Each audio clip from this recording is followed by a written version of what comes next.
Azadeh Zemirli, juriste, chercheuse en droit. Je m'intéresse de manière globale au rapport entre religion et droit en Algérie et dans les pays arabes.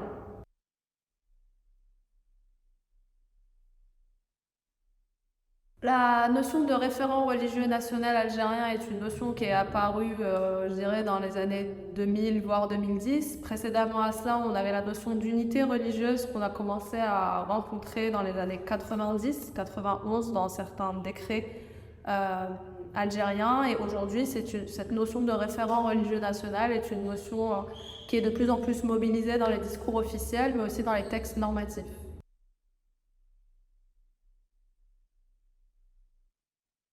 Alors cette notion qui est une notion en construction encore une fois et qui n'est pas figée a pour but, à mon sens, de lutter contre les extrémismes ou les courants, les extrémismes religieux ou les courants différents de ce que l'État voudrait définir comme islam étatique, islam algérien, qui serait donc différent et apporterait une lecture plus homogène avec les politiques de l'État algérien.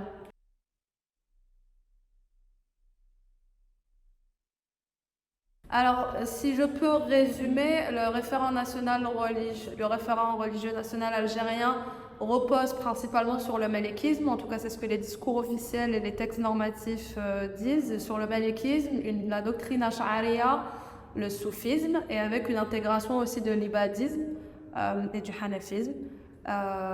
Donc on retrouve toutes ces notions de définition. Avec cette volonté de revenir vers un islam de modération, un islam du juste milieu, ouvert sur le monde, et proche un peu de ce que les discours officiels souhaitent définir comme proprement algérien.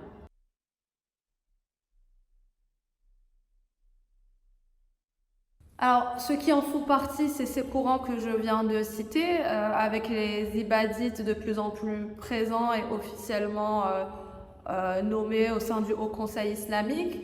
Et ceux qui n'en feraient pas partie seraient ceux qui porteraient une voix ou un courant extrémiste, voire dangereux, radical, qui pourrait déstabiliser la société ou déstabiliser aussi les projets politiques de construction d'unité religieuse, mais d'unité nationale aussi.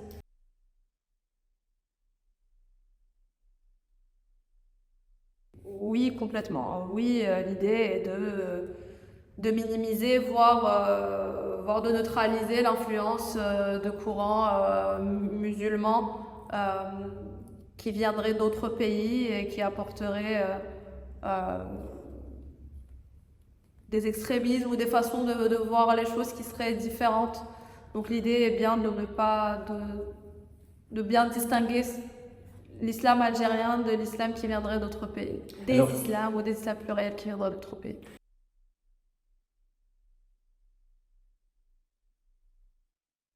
Alors, j'aurais pas de réponse claire et figée parce que c'est un concept qui est encore en construction, donc qui pose des jalons dans le but de lutter contre ces extrémismes.